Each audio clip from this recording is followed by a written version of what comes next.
মালনাথ অঞ্চল কোথায় অবস্থিত? কর্ণাটকের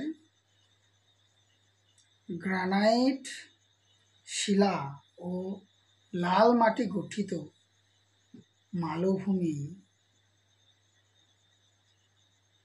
মালভূমিটি ব্যবচ্ছিন্ন মালভূমি, যার উচ্চতা 600 থেকে 900 মিটার।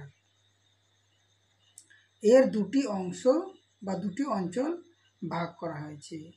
এই দুটি অঞ্চলের একটি ভাগই মালনাথ নামে পরিচিত, যাহা কর্ণাটকের পশ্চিম ঘাটের পাদদেশে